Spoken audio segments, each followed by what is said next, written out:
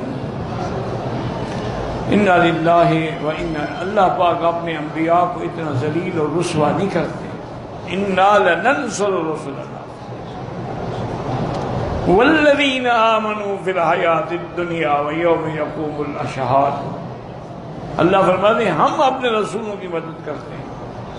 یوسف علیہ السلام کا جیل جانا جو ہے، یاد رکھو، یہ کوئی بطور سزا تو تھا ہی نہیں۔ تمہیں کیوں گدھا پہ بھی بیٹھنا پڑ گیا؟ اس مولوی کو کسی نے بٹھایا ہوگا گدھا پہ، اس نے اپنا غصہ یوسف علیہ السلام پہ نکال دیا۔ بھئی یوسف علیہ السلام کے بارے میں عزیز مصر بھی جانتا تھا کہ وہ بے گناہ ہے۔ یوسف اعرض عنہا، آپ چھوڑیں اس کو۔ بیوی سے کہا کہ واستغفری، تم اپنے گناہ کی توبہ کرو، اس کا تو گناہ ہی نہیں ہے۔ پھر جب عورتوں نے مکر چلایا تو اب یوسف علیہ السلام گھبرا گئے کہ پہلے تو ایک تھی، اب تو کئی میرے پیچھے پڑ گئی ہیں۔ تو انہوں نے خود دعا مانگی تھی کہ رب السجن احب الی مما یدعوننی الیہ، کہ یا اللہ ان کے مکر سے تو مجھے جیل بھیجے ہوئے تھے۔ تو یہ تو ان کی اپنی دعا تھی۔ اور دوسرا یہ ہے کہ عزیز مصر نے اور اس کی بیوی نے بھی یہی مشورہ کیا کہ بات پھیلتی جا رہی ہے، پھیلتی، بہتر ہے کہ ہم یوسف کو جیل میں بھیج دیں۔ وہ تو جانتے تھے کہ یوسف بے گناہ ہے۔ پھر یوسف علیہ السلام جیل میں بھی گئے تو اتنی شان سے رہے کہ جیلر اور سارا عملہ جو تھا نا وہ آپ کا غلام بن گیا۔ وہی دو آدمیوں نے آپ سے خواب کی تعبیریں پوچھی، تو یہ تو ان کی اپنی ایک مانگی۔ اس لیے جب بہت عرصہ گزر گیا، رہائی نہ ملی، تو حضرت یوسف علیہ السلام نے تہجد کے وقت اللہ سے درخواست کیا، اللہ اب تو بہت مدت ہو گئی ہے، میں جیل کی زندگی سے تنگ آ گیا ہوں۔ اللہ نے جبریل بھیجا کہ موسیٰ علیہ السلام سے کہہ دو کہ جیل تو تم نے مانگی تھی کہ ان کے مکر سے بچاؤ، مجھے جیل جانا پسند ہے۔ اس کہہ دیتے ان کے مکر سے بھی بچاؤ، جیل سے بھی بچاؤ، ان دونوں سے بچا دیتے۔ اس لیے ایسی باتیں کرنا جو پیغمبر کے شان کے خلاف ہوں، آدمی کافر ہو جاتا۔ یہ پانچواں ہمارا کلیم بھی ثابت ہو جائے گا کہ مفتی محمد سعید دیوبندی جو ہے وہ مولانا صاحب کو اس حوالے سے کیا کہتے ہیں۔ مفتی محمد سعید جو ہے وہ دیوبندی، انہوں نے جو ہے وہ یہ بتایا ہے کہ جب اس نے یہ حضرت سیدنا یوسف علیہ السلام کے شان اقدس میں گستاخی کی تو مفتی محمد سعید دیوبندی نے ان کے تردید میں کہا کہ یہ سب سے بڑا جھوٹا ہے۔ تو آپ دیکھیے، بچے نے سوال کیا ہے نا کہ اس زمانے میں جھوٹی احادیث ہیں، اس کا آپ بتا دیں۔ ابھی تک تو کوئی کتاب لکھی نہیں۔ یہ ابھی ایک بیان آیا مولانا طارق جمیل صاحب کا کہ یوسف علیہ السلام کی جب جیل بھیجا گیا تو اس سے پہلے ان کا منہ کالا کر کے پورے شہر میں بھجایا گیا۔ کہاں یار سیدنا یوسف علیہ السلام کا ولیعاذ باللہ خدا کے پیغمبر تھے، کس نے آپ سے کہہ دیا کہ ان کا منہ کالا کیا گیا؟ جھوٹ کسی اور نے لکھا ہے، آپ اسے پبلک کو بتا رہے ہیں، آپ قائد ہیں، ہزاروں آدمیوں کی آپ رہنمائی فرما رہے ہیں، آپ پڑھیں تو صحیح نا، کوئی حوالہ تو بتائیں کہاں لکھا ہے۔ مولانا طارق جمیل صاحب کے کئی بیانات 10 سن لو، اور ان 10 میں جتنی حدیثیں وہ کہتے ہیں سب جھوٹ ہیں۔ اس 20 سال ہو گئی اس صدی کو، یہ ہماری بات ہزاروں لوگ سنیں گے، ان 20 سالوں میں اتنا بڑا جھوٹا حضور صلی اللہ علیہ وسلم پہ جھوٹ اور تہمت لگانے والا ہم نے نہیں دیکھا جتنے مولانا طارق جمیل ہیں۔ 10 کیسٹیں سن لو، حدیثیں لے آؤ، ہمارے پاس حضرت ہی کے بعد جاؤ، کہو حضرت یہ ذرا حدیث کہاں آئی ہے دکھا دیں۔ پورا ڈھونگ رچایا ہے حضور صلی اللہ علیہ وسلم کے والد دادا پر نبی کریم صلی اللہ علیہ وسلم کی چند ایک پشتوں کا ذکر ملتا ہے۔ طارق جمیل صاحب پورا بیان کرتے ہیں کہ فلاں سے آدم علیہ السلام تک پہنچاتے ہیں۔ اے حضرت آدم علیہ السلام تک کہاں پہنچاتے ہیں؟ آپ اسے ثابت بھی کریں۔ 40 باپ آپ گنتے ہیں، دادا پردادا 40 پشتیں، 40 پشتوں میں حضرت عبداللہ سمیت رسول اللہ صلی اللہ علیہ وسلم کے والد سمیت ہر ایک کی عمر اگر 1,00,000 سال بھی مان لی جائے تو دنیا 40 لاکھ سال سے زیادہ پرانی۔ آپ ان آثار قدیمہ کو کیا کریں گے؟ آپ سائنس کی تحقیق کو کیا کریں گے؟ جب یہ جھوٹ ہے تو کیوں آپ لوگوں کے منہ آتے ہیں؟ اگلے جو منکر اور دہری ہیں وہ کہیں گے حضرت دنیا بنے کروڑوں سال ہو گئے، کس آدم کی بات آپ کر؟ کتنے جھوٹ گنوائیں؟ حضرت رسالت پناہ صلی اللہ علیہ وسلم کا نسب یہ ہے، یہ سب جھوٹ ہے۔ اللہ کہتا ہے تو یہ کر تو میں یہ کر، تو یہ کر کے تو دیکھ میں یہ کروں گا، تو کر کے تو دیکھ یہ میں کروں گا۔ یہ 8-10 جھوٹ گھڑے ہوئے، بڑا پاپولر ہوا، لوگوں نے بینرز اس کے چھاپ دیے۔ ایک صاحب ہمارے بھی دوست تھے، ہم اس میں لکھ دیا مسند احمد میں آیا، میں نے کہا مسند احمد یہ پڑھیے ذرا نکال دیں یہ کہاں ہے، چپ۔ اس کا نقصان یہ ہوتا ہے پھر جب ہم جیسے لوگوں کے پاس یہ چیزیں آتی ہیں اور عقل مند سائنس یہ وہ جدید پڑے ہوئے بچے آتے ہیں کہتے ہیں جی یہ ثابت کریں، ہم کہتے ہیں یار یہ جھوٹ ہے، لوگوں کا دین پہ اعتبار اٹھتا ہے۔ اس کے علاوہ اس نے کہا کہ صحابہ کو کافر کہنے سے بندہ کافر نہیں ہوتا۔ تو جب یہ سوال مفتی اعظم امریکہ سے کیا گیا تو انہوں نے کیا جواب دیا، آئیے وہ بھی سنتے ہیں۔ وہ ہمارے اکابر کو کافر کہیں اس سے وہ خود تو کافر نہیں ہو جاتے۔ یہ بھی سن لو کہ تک صحابہ کو کافر کہنے سے آدمی کافر نہیں ہوتا، یہ اپنے ہی اکابر کے فتاوی میں میں نے پڑھا ہے۔ ایک آدمی کہتا ہے سارے صحابہ کافر تھے، ہمارے اکابر کو کافر کہیں اس سے وہ خود تو کافر نہیں ہو جاتے۔ یہ بھی سن لو کہ تک صحابہ کو کافر کہنے سے آدمی کافر نہیں ہوتا۔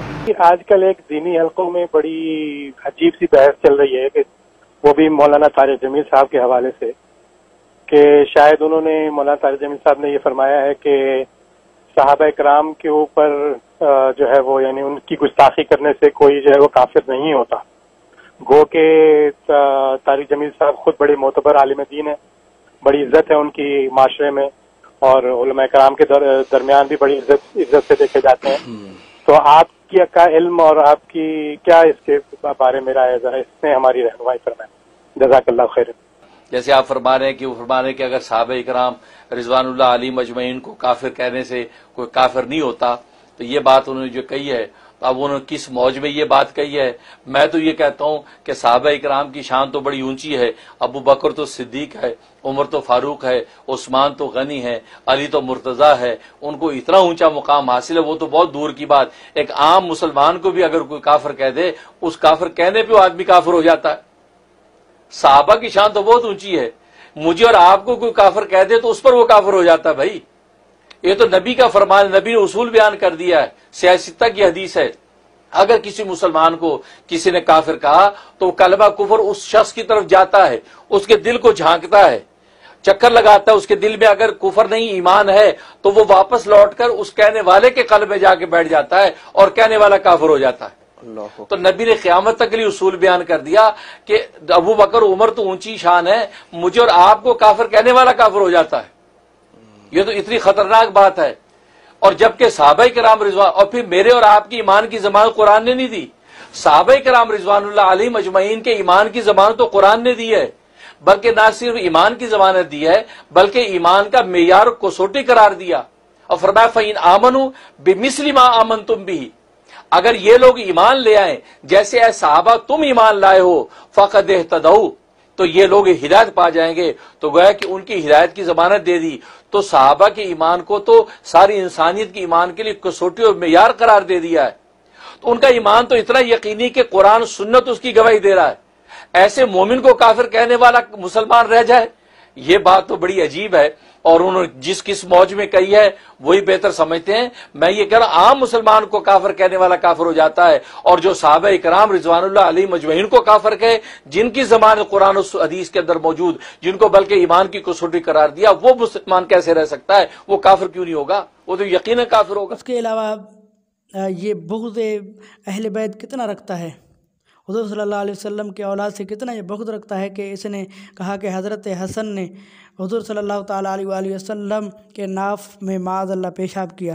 تو مولانا آپ یہ بتائیں کہ یہ حدیث آپ کو کہاں مل گئی؟ کہ یہ کوئی ایسی حدیث ہی نہیں ہے جو اس نے جو ہے وہ گھڑ دیا ہے، اپنے اس نے جو ہے موضوع اپنی طرف سے اس نے بیان کر دیا ہے۔ میں پوری دیوبندیت کے ایوانوں میں بیٹھے ہوئے ان ملاؤں سے پوچھنا چاہتا ہوں کہ تمام کتابیں کھولو، اور یہ جو ہے وہ کسی یہودی نے بھی جب اس روایت کو نقل نہیں کیا تو یہ تو تمہارا ملا ان یہودیوں سے بھی بڑھ کر ہو گیا۔ حسن آئے چھوٹے بچے اور دوڑتے دوڑتے اگر اپنے نانا کے پیٹ پہ چڑھ گئے، آگے ناف نظر آیا تو بچے کو یوں نظر جیسے یہ سوراخ ہے، اس نے وہیں دھار ماری پیشاب۔ اس کے علاوہ جو ہے وہ مولانا صاحب کہتے ہیں کہ اللہ اپنے چہرے کے نور سے حوروں کا میک اپ کرے گا۔ سب سے پہلی بات تو یہ ہے کہ معاذ اللہ، اللہ تبارک و تعالیٰ حوروں کو میک اپ کرے گا۔ اللہ تبارک و تعالیٰ کو بیوٹی پارلر سمجھا ہوا ہے اس نے، معاذ اللہ ثم معاذ اللہ۔ اور اور کہتا ہے کہ اپنے چہرے کے نور سے، معاذ اللہ یہ اللہ تبارک و تعالیٰ کے جسم کو مانتا ہے، اور اللہ تبارک و تعالیٰ کے جسم و جسمانیت کو ماننا یہ کفر ہے، کیونکہ اللہ تبارک و تعالیٰ جسم و جسمانیت سے پاک ہے۔ یہ پورے امت کا اجماع ہے اس بات پر، تمام امت اس پر متفق۔ پھر اللہ نے ان کا میک اپ کیا ہے، پھر اللہ نے ان کا میک اپ کیا ہے، پھر اللہ نے ان کا میک اپ کیا ہے۔ یہاں کا میک اپ تو اتر جاتا ہے، تھوڑی دیر کے بعد خود ہی اتر جاتا ہے، یا منہ دھو نہاؤ تو اتر جاتا ہے۔ اپنے چہرے کے نور میں سے، اپنے چہرے کے نور میں سے، اپنے چہرے کے نور میں سے ان کے چہروں پر نور ڈالا ہے، اپنے چہرے کے معاذ اللہ استغفر اللہ۔ اور اس نے کہا کہ تورات، زبور، انجیل اللہ تعالیٰ کی کتاب نہیں ہے، یہ آسمانی کتاب ہے۔ حالانکہ پوری امت کا اس بات پر اجماع ہے، سارے جو ہے وہ اس بات پر متفق ہیں کہ جب تک بندہ ایمان مفصل نہیں پڑھتا تو یعنی ان 6 چیزوں پر ان کا ایمان نہیں ہے، تب تک اس کا ایمان کامل نہیں ہے۔ آمنت باللہ و ملائکتہ و کتبہ و رسلہ والیوم الآخر والقدر خیرہ و شرہ من اللہ تعالی والبعث بعد الموت۔ میں ایمان لایا اللہ تبارک و تعالیٰ پر، اور اللہ تبارک و تعالیٰ کے ملائکوں پر، اور اللہ تبارک و تعالیٰ کی کتابوں پر، اور اللہ تبارک و تعالیٰ کے رسولوں پر، اور آخرت کے دن پر، اور خیر اور شر کے تقدیر پر جو اللہ تبارک و تعالیٰ کی طرف سے ہے، اور موت کے بعد اٹھنے پر جو ہے میں ایمان لایا۔ تو یہ ہے ایمان مفصل کا ترجمہ۔ تو اس پہ ایمان مفصل میں کیا ہے، وہ کتب ہی اللہ تبارک و تعالیٰ کی کتابوں پر، تو یہ کتب جو ہے جمع ہے، یعنی کہ جتنے بھی اللہ تبارک و تعالیٰ کی کتابیں ہیں ان پر میں ایمان لایا۔ تو اب مجھے مولانا صاحب یہ بتائیں کہ ان کتبوں سے کون سی کتابیں مراد ہیں؟ تورات، زبور تو آپ کہہ رہے ہیں کہ یہ اللہ کی کلام نہیں ہے، اللہ کی کتاب نہیں ہے۔ ان تورات آسمانی کتاب ہے، اللہ کا کلام نہیں ہے۔ زبور آسمانی کتاب ہے، اللہ کا کلام نہیں ہے۔ انجیل آسمانی کتاب ہے، اللہ کا کلام نہیں ہے۔ صحیفے 150 چھوٹے پمفلٹ کتابیں، چھوٹی کتابیں، وہ آسمان کی کتابیں ہیں، وہ اللہ کا کلام نہیں ہیں۔ تورات آسمانی کتاب ہے، اللہ کا کلام نہیں ہے۔ زبور آسمانی کتاب ہے، اللہ کا کلام نہیں ہے۔ انجیل آسمانی کتاب ہے، اللہ کا کلام نہیں ہے۔ صحیفے 150 چھوٹے پمفلٹ کتابیں، چھوٹی کتابیں، وہ آسمان کی کتابیں ہیں، وہ اللہ کا کلام نہیں۔ اور کہہ رہا ہے کہ جنتی جو ہے وہ شراب کے نشے میں ہوں گے، معاذ اللہ ثم معاذ اللہ۔ حالانکہ اللہ تبارک و تعالیٰ نے اپنے پاک کلام میں ارشاد فرمایا وَسَقَاهُمْ رَبُّهُمْ شَرَابًا طَهُورًا۔ تو اب وہ پاکیزہ شراب کی بات ہو رہی ہے، اور یہ معاذ اللہ نشے کی باتیں کر رہا ہے، اور ایسا لگتا ہے بیان بھی دیکھو کیسے کر رہا ہے جیسا کہ نشے میں ٹن ہے۔ یہ مزہ آئے گا، ابھی وہ مزہ لے رہے ہوں گے کہ ایک دم فرشتے آ جائیں گے، سلام علیکم سلام علیکم سلام علیکم۔ وہ کہیں گے بھائی آپ تو فرشتے ہو، آپ ہمیں سلام کیوں کر رہے ہو؟ وہ کہیں گے بما صبرتم بما صبرتم۔ وہ جو برمنگم میں صبر کی زندگی گزاری، آج اس کے بدلے میں ہم سلام کر رہے ہیں۔ تو یہ اتنا خوش ہوں گے کہ اچھا ہمیں فرشتے سلام کر، فرشتے سلام کر، فرشتے ہمیں سلام کر رہے ہیں۔ ابھی وہ نشہ باقی ہوگا کہ میرے اللہ کا عرش یوں کھلے گا اور اللہ سامنے آ کر فرمائے گا سلام قولا من رب الرحیم۔ ابھی وہ نشہ باقی ہوگا کہ میرے اللہ کا عرش یوں کھلے گا اور اللہ سامنے آ کر فرمائے گا اور اللہ سامنے آ کر فرمائے گا اور اللہ سامنے آ کر فرمائے گا سلام قولا من رب الرحیم۔ تو یہ چند جو ہے وہ ان کے کفریہ باتیں ہم نے ذکر کی ہیں، اس کے علاوہ بہت سارے ہیں، لیکن وقت کی قلت کی وجہ سے چند چیزیں جو ہے وہ اپنے کانٹینٹ کو شارٹ کرنے کی وجہ سے ہم نے چند چیزیں جو ہے وہ آپ کو ذکر کیے ہیں۔ اب اس جو ہے میرے ویڈیو کو دیکھنے کے بعد بہت سارے لوگ کہیں گے یہ تو مکسنگ کر کے اس نے جو ہے وہ بیانات لگائے ہیں، ایڈیٹنگ جو ہے وہ کر کے اس نے غلط ملت کر کے وہ جو ہے وہ لگائے ہیں۔ تو بھائی سب سے پہلی بات تو یہ ہے کہ میں نے مفتی سعید اور مولانا منظور مینگل، مفتی ظفر علی خان تو مر گئے، لیکن مفتی منظور مینگل جو ہے وہ یہ آپ کے شیخ الحدیث صاحب یہ بھی ابھی زندہ میں ہیں اور دور بھی نہیں ہیں، کراچی میں ہی ہیں، ٹھیک ہے۔ اور مفتی سعید، ان سے آپ رابطہ کریں، ان سے آپ پوچھیں کہ یہ مولانا صاحب کے بکواسات ہے یا نہیں، اور انہوں نے یہ بیانات ان کے بارے میں دیے یا نہیں۔ اگر انہوں نے یہ بات نہیں کی، انہوں نے ان کے بارے میں جو ہے وہ انکار کر دیا، تو آپ مجھ پر مقدمہ دائر کر دیں۔ لیکن اگر ہیں ان کے یہ بکواسات ہیں تو پھر آپ ہوش کے ناخن لیں، آپ انصاف کریں یہ کس دلدل میں آپ کو دھکیل رہا ہے۔ ہم تو ڈوبے ہیں صنم، تمہیں بھی لے ڈوبیں گے۔ یہ میرا ویڈیو تمام منصف، یہ میں اپنا ویڈیو تمام انصاف پسند لوگوں کے عدالت میں پیش کرتا ہوں، اب اس کے بعد آپ فیصلہ کریں۔ اچھا دیکھیے، جب شخص اتنا گمراہ ہو چکا ہو تو پھر اس کے بیانات سننا یہ گناہ ہوتا ہے، اس کو سننا منع ہے۔ اس کے آپ جو ہے وہ مجھ پر آپ یقین نہ کریں، مفتی ظفر علی خان صاحب کو ہی آپ سن لیں۔ طارق جمیل کی اس زمانے میں تقریر سننا گناہ سے خالی نہیں ہے، کیونکہ اس کی تقریر جادہ حق سے ہٹی ہوئی ہے، اہل سنت والجماعت کے خلاف رفض اور بے دینوں کی باتیں کر رہا ہے، اس لیے اس سے پرہیز مناسب۔ اب آپ مجھے یہ بتائیں کہ آئندہ سے آپ توبہ کریں، جتنی بھی کی آپ نے بیانات سنے ہیں، اور رمضان مبارک کا مہینہ ہے تو آپ اپنے گناہوں سے توبہ بھی کریں، اور آئندہ تہیہ کریں کہ ان کے بیانات آپ نہیں سنیں گے۔ میرا جو یہ نیت تھا آپ کو بتانے کا، صرف آپ کو جو ہے وہ ایک غلط فہمی سے دور کرنا، کیونکہ جب مسلمان کو کس نقصان ہونے کا اندیشہ ہو تو وہیں پہ بتایا جاتا ہے۔ اللہ تبارک و تعالی ہمیں حق سمجھنے کی توفیق عطا فرمائے۔